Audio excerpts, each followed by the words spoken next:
Get started. If you want to turn your Bibles to 1 Samuel chapter 4, I like to call this section that we're going to go through, chapters 4 through 8, the saga of the Ark of the Covenant. A little bit of a story of how the actual Ark goes all over the place. We'll talk more about it. I have the tendency as a teacher to talk about things that I want to talk about at the end, at the beginning. That kind of spoils it. So I'll try to not talk too much in advance. But before we get started, let's say a bow in prayer. Father in heaven, we thank you for this day that you blessed us with and this chance that we have to come under this roof and in comfort and to study from your word. We're thankful, Lord, for your word that gives us direction in our lives. Help us understand you better. We can know more about your interaction between your people of old and your expectations for them. And we know, Lord, that you don't change, and we know that that expectation is the same that you have for us. We're thankful that we get to know Jesus and the sacrifice that he made as well through your word. We're thankful for him and his willingness to give himself for us. We ask that you be with those of our number that are not here, especially with those that are struggling with their health. Pray that you bless those that are sick and heal them if it be your will. We ask that you'd be with those that are struggling with illnesses and ailments that are more long-lasting than, say, a seasonal cold. And pray that you'd bless them and give them the relief that they so desire. And we ask a special prayer for those that are struggling in a spiritual way, those that have drifted away from you, and we pray that you would give us an opportunity to reach out to them and to encourage them. Maybe we can inspire them or encourage them to come back to you and find their path back on the narrow way that leads to heaven. Lord, you bless us with abundance, and we're so very thankful, and we pray that you'd be with us as we go into this class. We pray that we'd have open minds and hearts and a willingness to apply all the things that we study to our lives and help us to be better servants of yours. So your son's name we pray. Amen. Okay, 1 Samuel chapters 4 through 8. So we got 4 chapters to cover in approximately 40 minutes, 45 minutes. And so some of it's going to be higher level, some of it's going to get deeper into it. We're probably not going to read a ton of it. At least we're not going to just read through it from beginning of the chapter to the end. We'll read parts of it. Mostly it'll be a conversation. We'll talk. If you have questions, feel free to ask them, but I will ask questions as well. I won't pick on anybody necessarily, but we'll have opportunity nonetheless. So for Samuel chapter 4, if you remember from last week, the first 3 chapters Oliver talked about, we learn about Samuel, and his mother and her dedication of Samuel. We learned about Eli and his not-so-good sons. We're going to find out a little bit more about his not-so-good sons, kind of at a high level. Hophni and Phinehas, I don't know if it's even valuable us remembering their names, but they weren't very good guys. And we'll find out at the end, again, self-fulfilling prophecy when I said that before. At the end of this chapter 8, we'll find out that Samuel had the same problem that Eli did. And so we talked, I think last week, somebody made the point of how could Samuel grow up in a household and see these guys and turn out as good as he did? Well, we see that he made the same mistakes as he saw Eli make, which show us, when we say we don't want to be our parents. And I know that Eli wasn't Samuel's father, but he was a father figure to him. Certainly, he spent his whole life with him. We say we don't want to be like our parents, but very often we repeat the same behaviors our parents do. And oftentimes, behaviors that they told us not to repeat, and we knew we didn't want to repeat, but we still do it anyway. I think that's human nature, unfortunately. Does that mean we have to? No. And we certainly are going to be held responsible for our behaviors, just as Samuel was as well. But I digress. This map is a map of, we're going to see this trek that the ark itself takes.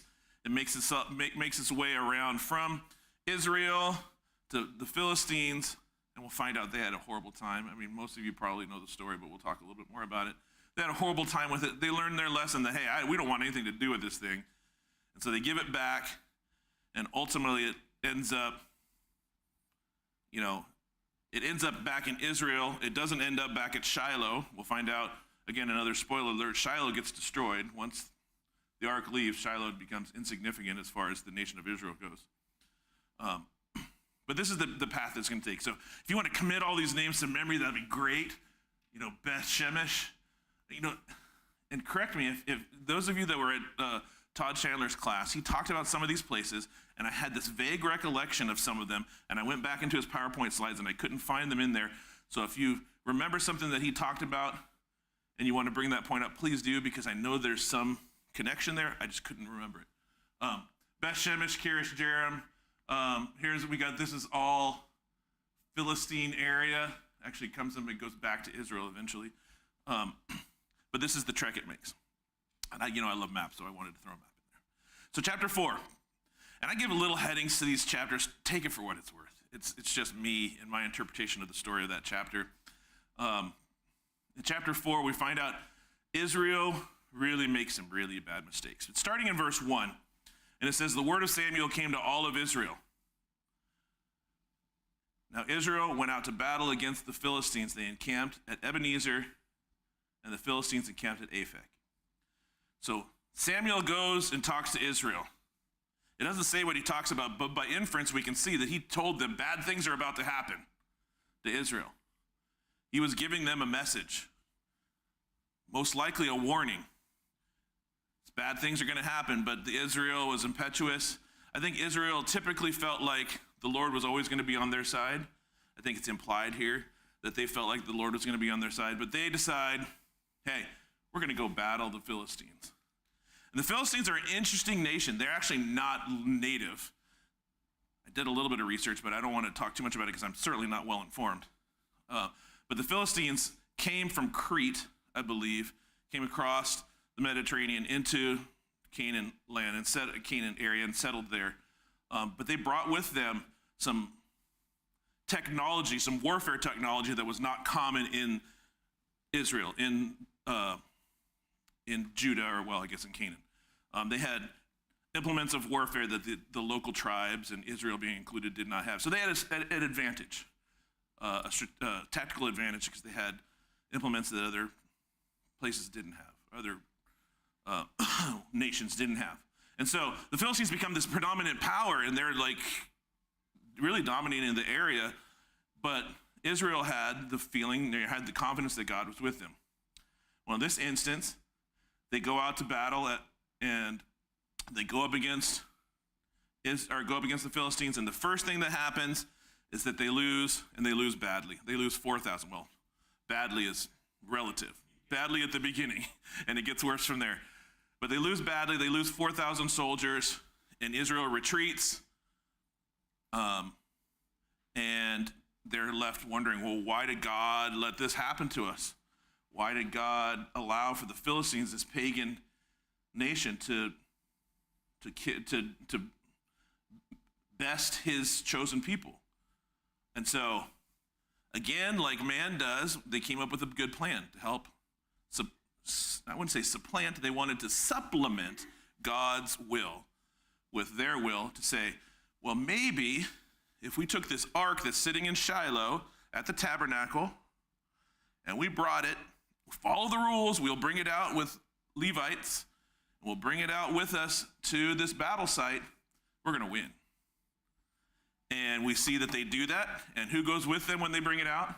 When they bring the ark out? Anybody know? Hophni and Phinehas go with them, which is a bad sign which is kind of funny. I think that the people knew that they were bad guys, that they were skimming off the top, taking things, sacrifices that belonged to God for themselves. But they came along, which is, again, kind of an omen for them, if you believe in those sorts of things. So Hophni and Phinehas come along. We don't know anything else about what Hophni and Phinehas do except for that they die. We know they came out with the ark, and we know that they die. And that's the end of their story. They weren't redeemed. We don't know of anything special they did other than perishing in this battle. But the ark comes out, and the response of the Israelites was what? What did it do? What did they do? They cheered, right? They exclaimed, and what did it cause? It actually physically manifested itself how? Doesn't it say it caused the ground to shake? And the results for the Philistines were they were deathly afraid. And I think one of the most interesting things about this whole story in these 4 chapters that I see is that the Philistines, when they heard this, they thought about God, and what was the thing that they thought about? Well, what did they hearken back to? Egypt. So they knew the story of the Exodus.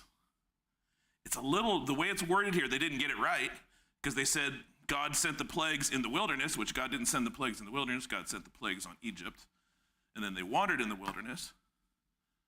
And that's just me interpreting it as when they had a little conflation of the story.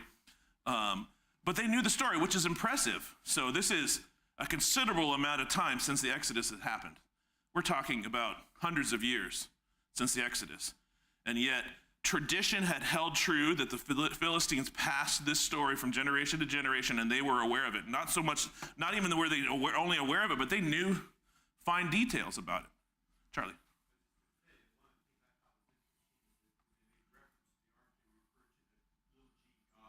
Yeah.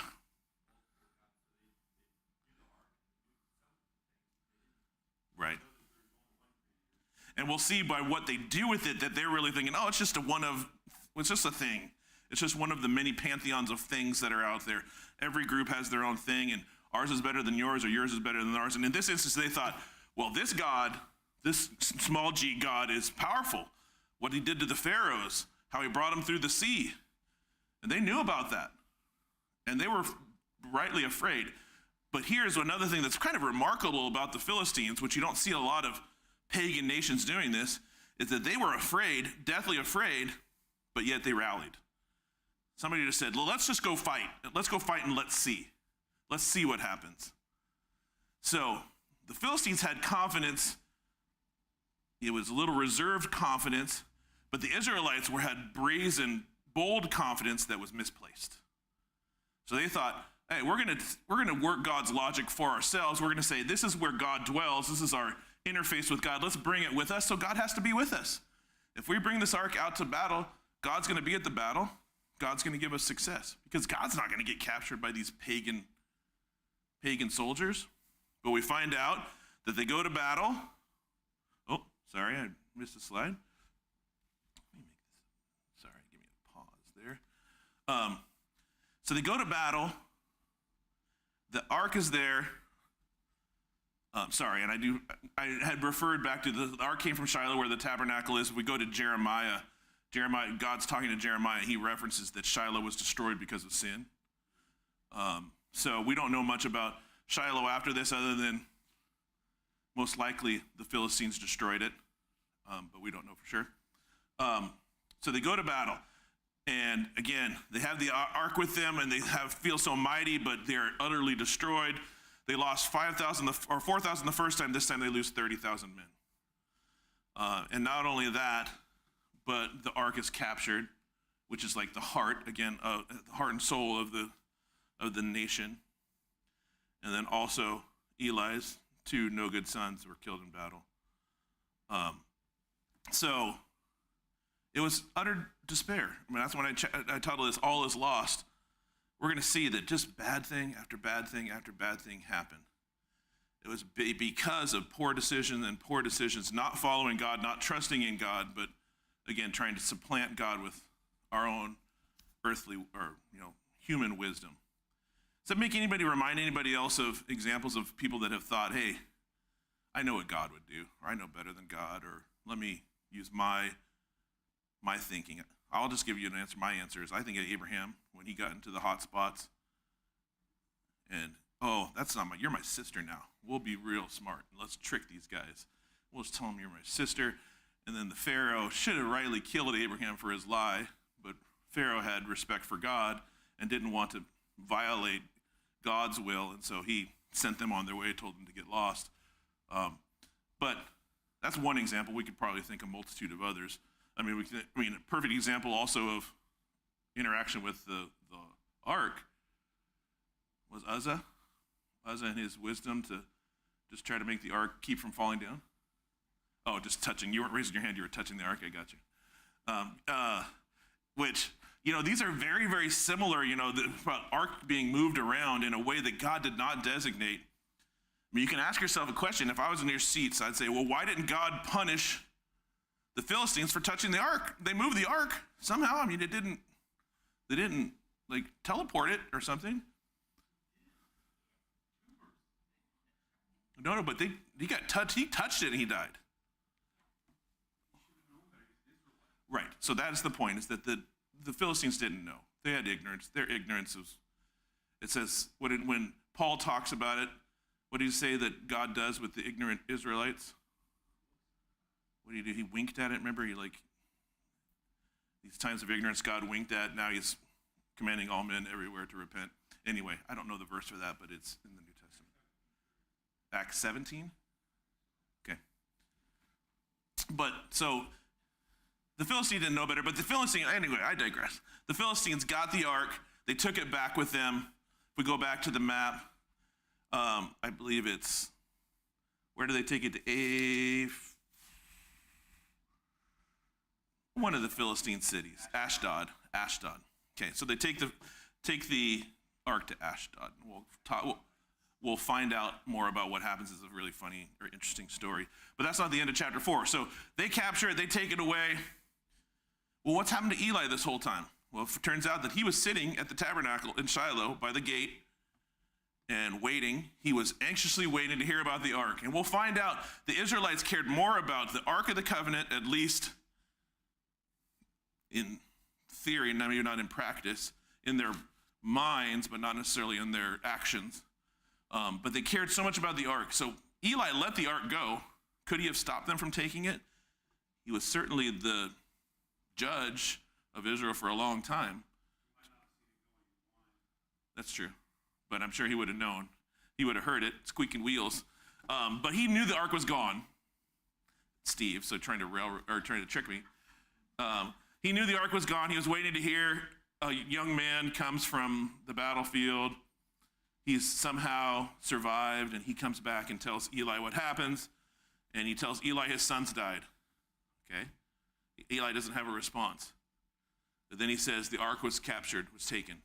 And Eli, taken by that, he's a big, heavy-set guy that's sitting on a chair. He's old. He can't see. He can't move around very well. He falls back off of his chair and breaks his neck and dies, which is kind of a really anticlimactic way for a judge to die. But his life ends there. And the end of life, the loss of life doesn't stop there. We find out that one of Eli's son's wives, so it was Phinehas's wife, was having a child. And we've talked about Ichabod not that long ago as well. But we had Phinehas's wife had a child. She's in labor pains. She's not doing well. She hears about her son and her husband and her father-in-law dying, and her brother-in-law dying, and she is giving up. She's about to die. And she delivers her child, and the nurse asks what she wants to name it, and she calls it Ichabod. And that Ichabod, is the glory is gone, or God's glory is left. And so that's the end of the chapter. It's really kind of a downer, right? So death and death and death, and the ark's gone. And for the next, at least chapter plus, we don't hear much about what's going on in Israel for several months, I think, at least, when the ark's traveling around from place to place. But it all definitely shows that there are always consequences to decisions, even if you have the best intent. If the intent is not along with God's will, the consequences still can be pretty dire. But the ark meant God's presence, and now the ark was gone, so there was no way for the Israelites to feel other than God was gone as well. Any comments or questions about chapter 4? Okay, in chapter 5, we see what happens to the ark. So the Philistines captured the ark, and they brought it from Ebenezer, where the battle was, to Ashdod, and then they took the ark to the temple, or to the house of Dagon, which was their god. You say, who's Dagon? Not that it's important, but I'm just going to mention this, that he is the preeminent god for the Philistines. They say he was the father god of Baal, had a half-fish body. I don't know what that means, but so they bring it to this temple. You imagine this idol is pretty preeminent, pretty dominant in this place. And so they bring the ark and they put it in front of Ashdod. Basically, Dagon is presiding over it. It's basically, I think, the way for the Philistines, whether they really thought this or was just kind of their behavior shows that this is the way they thought. They thought, our God won. Our God's better. Dagon's better than the God of Israel. And they put the ark there next to their superior God, and they leave. And this is, I see this as a big God, or as a big idol. It could have been a smaller one as well, but it was certainly stable. It wasn't something that had trouble falling over if the wind blew or anything like that. This is a statue that they would hold in reverence. And they leave the ark in the temple for Dagon. And when they come back, the next day they find Dagon's idol is laying face down, looking like it's bowing before the ark. Which is, ask yourself, when they came in and saw this, what did they think? Maybe somebody came in and played a joke or prank. Never do you get the impression that the Philistines thought, wow, we're playing for the wrong team. At the very best, when they wanted to get rid of the ark, they're like, this thing is trouble. Let's just get it out of our way and we can go back to our lives, and hopefully Israel's God will forget about us. But sometimes I think, well, you see all these wonderful things, and we can say this about the New Testament too, in Acts. You see these wonderful things. Doesn't that cause you to want to change?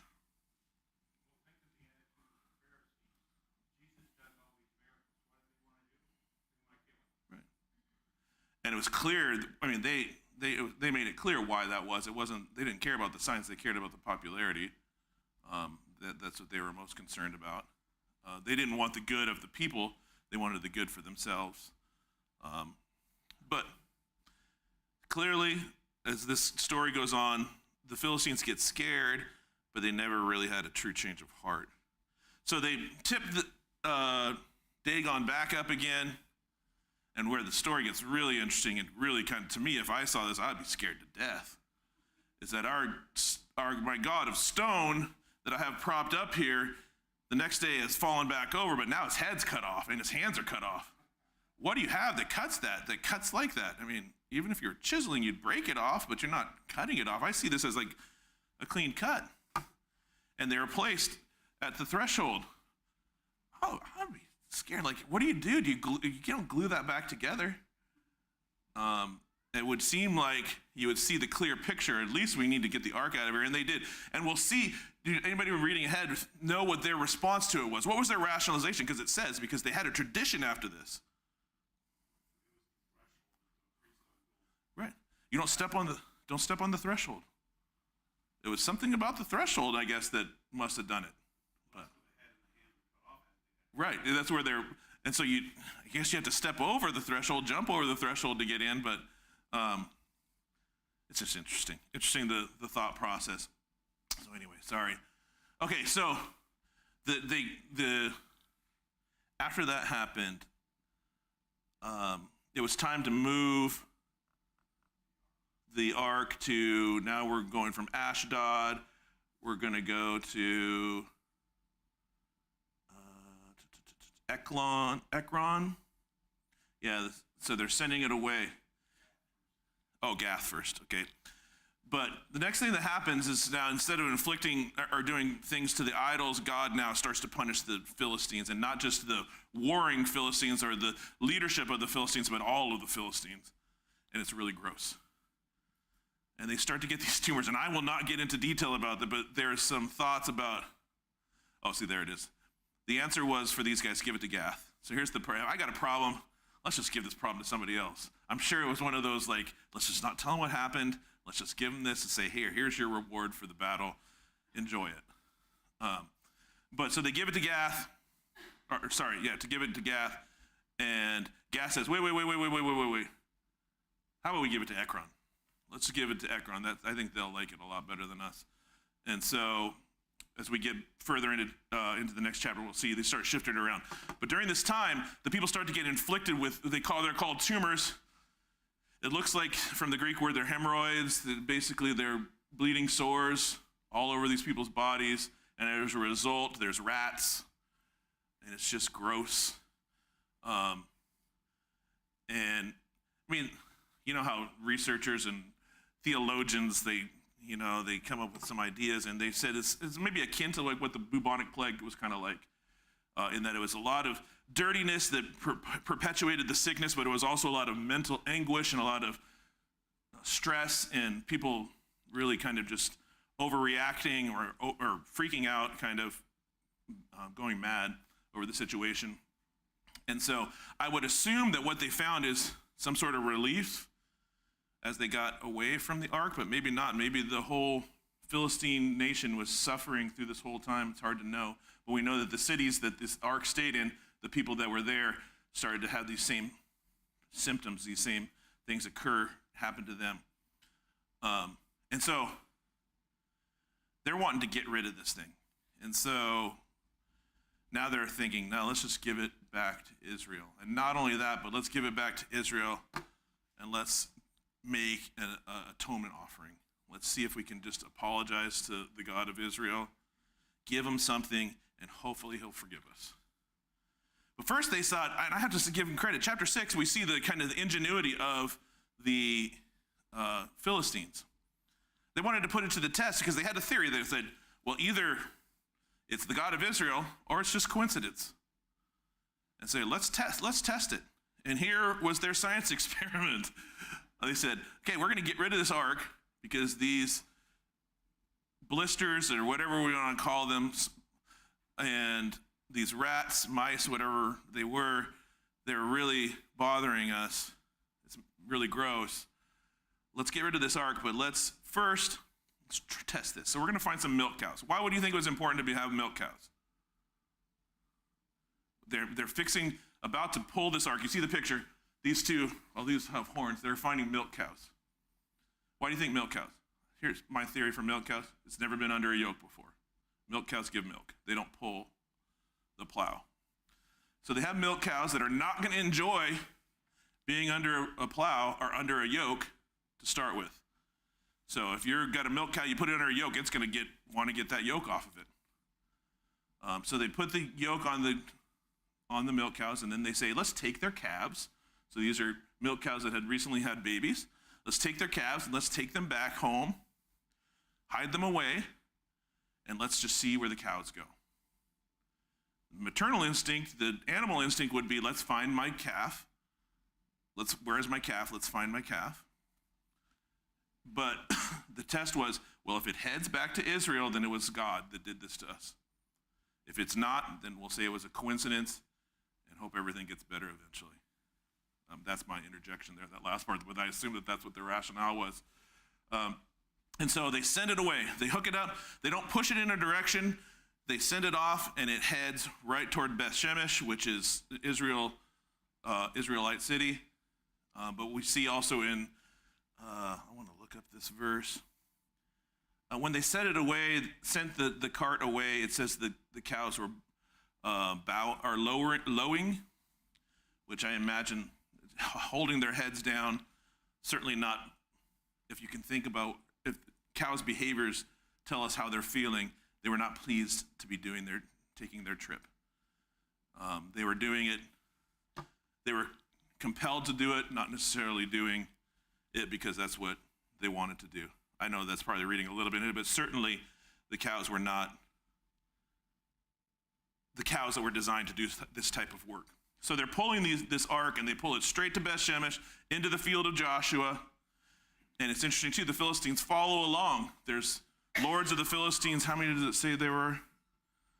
I think it was 5 lords of the Philistines are following behind. They're watching to see what happens. And it goes into, again, the field of Joshua. And the response of the Israelites was, at least the Israelites that were there, they rejoiced. And they were happy. And they said, let's take this cart. Let's offer up these cows as a sacrifice, which is a fine thing to do. They're offering a burnt sacrifice to God. And they're rejoicing. Oh, and I forgot to mention the tribute that they made some golden rats / mice and golden tumors. I don't know how you'd be able to tell it was a tumor, but they made them and they numbered them for the number of lords there were and the number of cities that were affected. And so then they didn't put them in the ark, which the Philistines are way smarter than the Israelites were. They didn't put them in the ark, they put them in a chest next to the ark. And they sent it on its way. We don't know what happens to this tribute payment, what the Israelites do with it, but it was there included. But again, the Israelites accept the ark coming back. They break the cart down, set up an altar, kill the cows. Poor cows had no stake in this, and they are offered as the sacrifice. So they offer this sacrifice. But what happens? Oh, and I do have this picture. This is where Luke kind of ties in. I think we talked about Beth Shemesh. This is it's just a house that used to exist, or a building that used to exist. And it just happens that this table right here, it doesn't look like a table, it looks like a rock, right? But it's a table, and there's seats along the sides. This table is just a little bit bigger than the dimensions of the ark. There's thinking, well, maybe this is where they had the ark while it was there. It's just cool to see that there's old stones that from around that time. There's no way to know if that was it or not, but it exists today. And so they had the ark in Beth Shemesh. Big mistake happened by the Israelites there, and it was a little curious the way that it's written. But the Israelites end up doing something really, really unsmart, and they knew better. What was it that they did? They opened up. Hey, they obviously did not see Indiana Jones. So if you open up that ark, your face melts. Oh, wait, sorry, I take that all back. That was just if you have not seen Indiana Jones, don't worry about it. I just spoiled the ending for you. So they open the ark up to look what's inside. Anybody remember what's inside? What was it? Aaron's rod, manna, the tablets of the Ten Commandments. What was in there now? I don't, but it doesn't matter. We don't get to find out. And not only that, but they opened it up, and I doubt that 50,000 people looked in the ark, but 50,000 people died. And here's what I'm going to say. I'm just going to throw this out there because I don't know any better. It says 50,070 people died. The way that it's written, the Hebrew is written, is that it could have been 70 out of 50,000 people died, but it was a great massacre is what it says. A lot of people died. More people than should have. No one should have died, but more people than should have died. Certainly, but I guarantee that there more than that died, because I don't know that during the time that they could have had 50,000 people go past that ark, unless if it was 70, you can see how 70 people probably looked in it. But a lot of people died for a really foolish reason. And it's curiosity. How many of us wouldn't have done the same? Like, hey, this place is here. This is here. There's nobody around that's going to really get mad. I just really it's curious. I want to see what it looks inside of there. And they did it, and they paid the price, ultimately paid the price for it. And again, Uzzah would have known this story.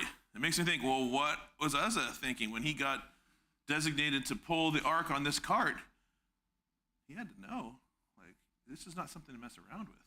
But again, he did, and ultimately David was to blame for that, but Uzzah as well for his behaviors. So, Beth Shemesh, now the ark gets shipped to Kiriath Jearim, and it's another city. I think that maybe this is the one that Luke talked about.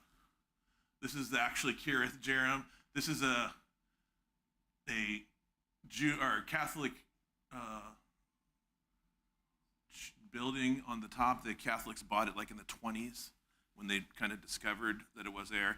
It's the only real hill in that area, so it's probably a really good likelihood that this is the location of it. And if you remember, those that were at Luke's talk, the reason I think he did talk about this because you remember this is really close to that Elvis restaurant museum place in Israel. They had the gigantic Elvis statue, and I remember that really stood out. It's like, Eric probably knows more about. It was non-existent. So this is Kirith Jearim. The ark was stored somewhere around here for a long, long time. It stayed here like 200 years, something like that. Oh, how about that? 20 years? Okay, well, it's way less than 200. Okay, I believe you, Steve. Okay, so the ark stays here. So now, we're in chapter 7. Kirith Jearim and then the men of Kirith Jearim came and took the ark and brought it to the house of Abinadab on the hill, and they consecrated his son Eleazar to have charge of the ark for the Lord. The day of the ark was lodged at Kirith Jearim, a long time past, some 20 years, and all the house of Israel lamented after the Lord. So this is talking about the 20 years that before Samuel makes his address to Israel.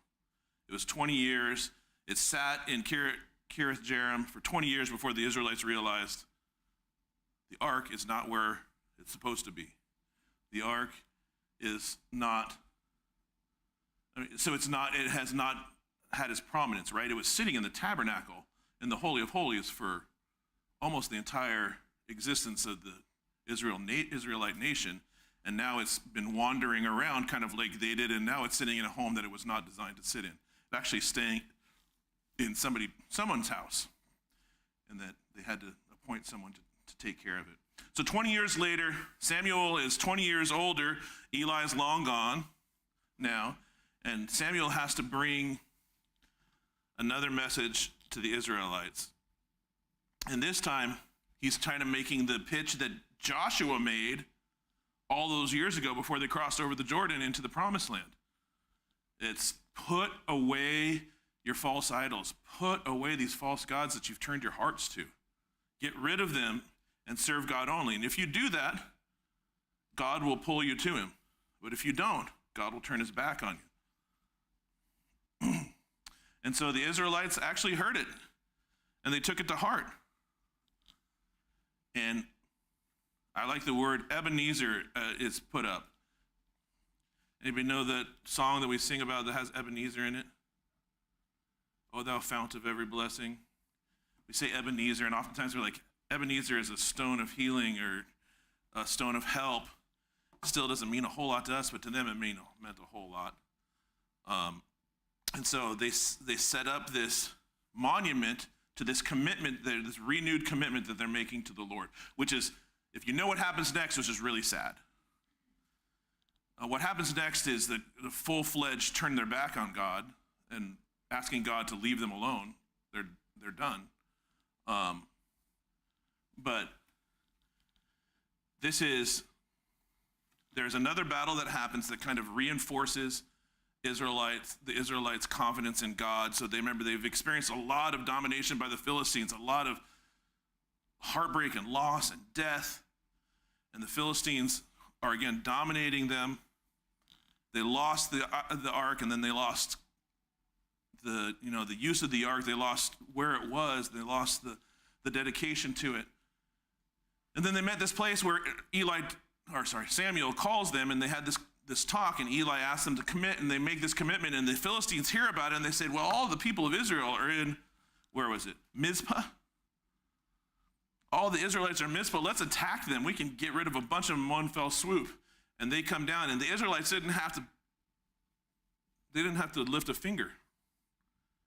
The Philistines come, and what does God do?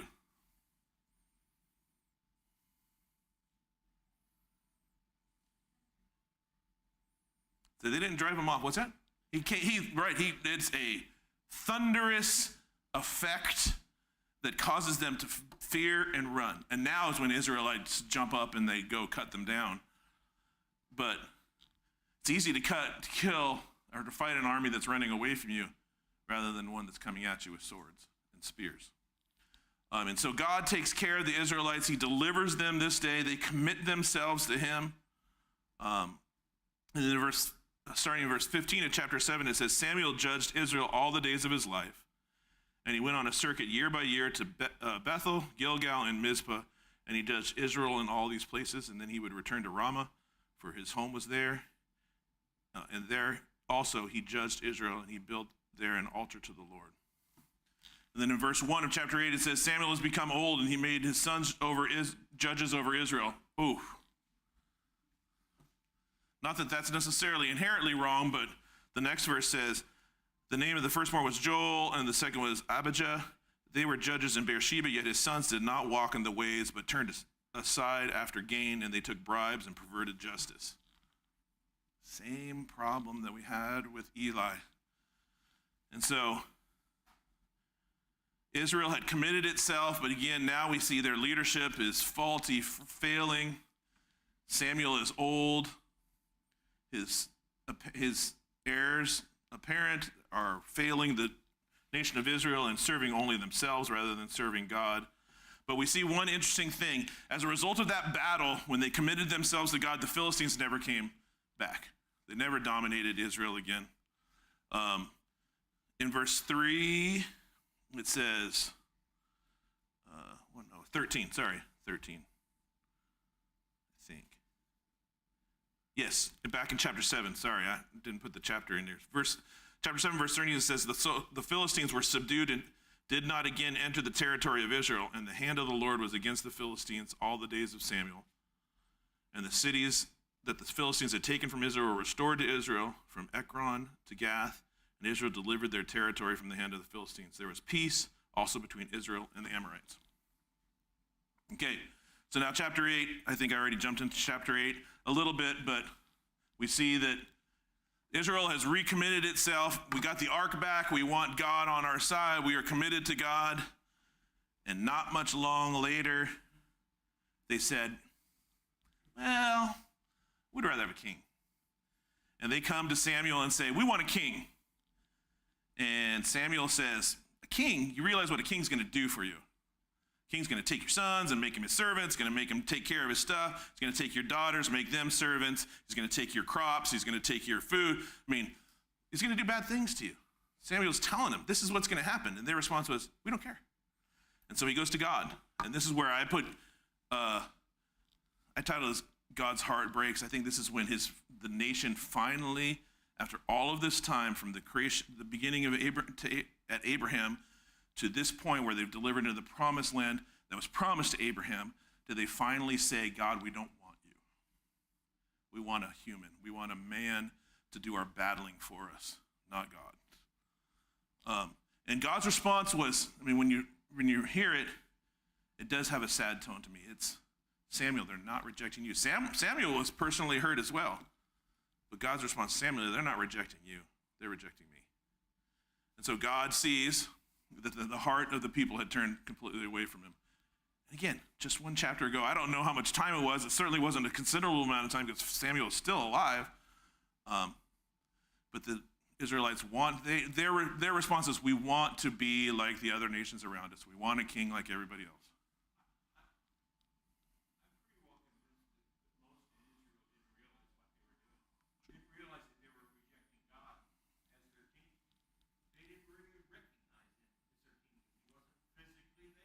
Right. And that is the problem with idols, right? The reason that idols exist is because we want something tangible in front of us to give or pay homage to.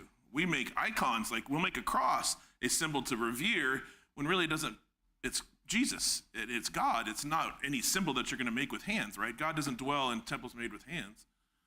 But yes, I completely agree. So they wanted to be, but they I bet you they all felt very similar. If you were to poll and take a vote, the vast majority of Israel would have felt the same, that we wanted to be like everybody else around us. I mean, we all feel the same way too, I'm sure at times. When we see the world around us and we look so much different, it's easy to pick off the things that are different than everybody else. We don't want to be the target, but I think that's what God calls us to be, is to be different. So they decided they wanted a king to judge us, we want a king to fight our battles, and we're almost out of time. And this is God's response. And the Lord said to Samuel, obey the voice of the people and all that they say to you, for they have not rejected you, but they have rejected me from being king over them. According to all the deeds that they have done from the day I brought them up out of Egypt, even to this day, forsaking me and serving other gods, so they are also doing to you. Now then, obey their voice, only you should solemnly warn them and show them the ways of the king and who shall reign over them. And this is when Samuel goes back to them and tells them the horrible things that the king's going to do to you. They're going to use you and abuse you. And you're picking this. Don't do it. Please don't do this. God will take care of you. And the people refuse. They say, yes, we want it. We want a king. We'll give whatever we need for a king. And so Samuel ends by saying, every man go to your city. And this is the process now. Eric will take over next week when he starts to talk about appointing a king. Let's find the biggest, brightest, best-looking guy we can, and that's who's going to lead us, and that's a horrible... We talk about this with our boys, and a horrible way to find a mate is to try to find the best-looking person and say, I want you to be my mate, because you don't know anything about them other than what they look like, and that's what the Israelites did with Saul. Let's just pick the best, most handsomest, tallest guy we can find, and he'll intimidate other people, and he'll lead us well. And look how it turns out. Anyway, I don't want to steal from Eric. Sorry, you're going to talk about that next week. And we'll end class there.